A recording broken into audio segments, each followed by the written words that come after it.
L'objectif de cette vidéo est de vous aider à faire l'assemblage dans SolidWorks. Donc quand vous ouvrez l'assemblage de la pincetto, l'assemblage de départ, à l'intérieur se trouve le corps et un sous-assemblage qui est constitué lui-même d'une vis à gauche, d'un écrou et de la vis à droite. Alors je vais vous montrer comment on peut faire la liaison de la poignée avec le groupe sous-assemblage écrou. Donc dans un premier temps, il faut aller récupérer la poignée. Donc on va insérer les composants. On va aller les chercher. On va chercher la poignée.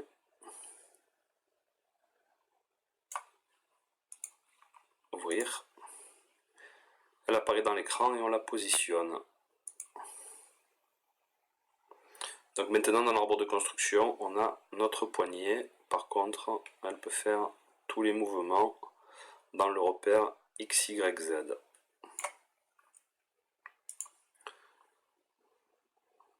Donc on va ajouter des contraintes pour bloquer certains mouvements et en autoriser d'autres. Alors la première contrainte qu'on va faire, c'est de dire qu'on va rendre coaxial ce cylindre là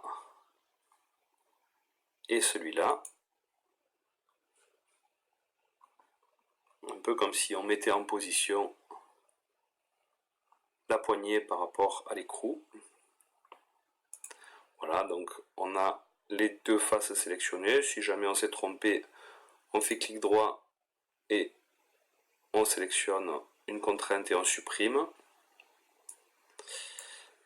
Le logiciel a choisi automatiquement une contrainte coaxiale, ça nous convient, on valide. À partir de là, comme les deux pièces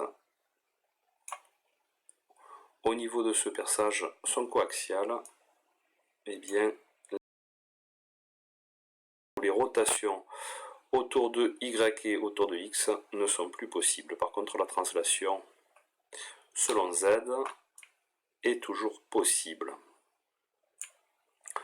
Donc on va bloquer cette translation pour terminer la liaison entre la pièce rose et la pièce verte en faisant une nouvelle contrainte.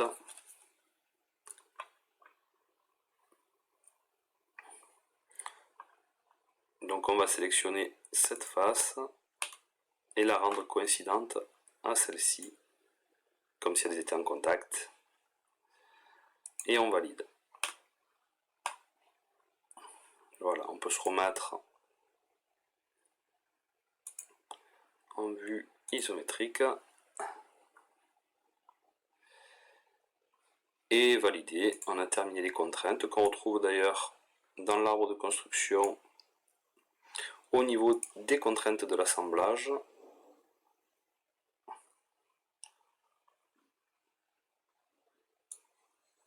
Donc contrainte entre l'écrou et la poignée, et la deuxième entre l'écrou et la poignée également.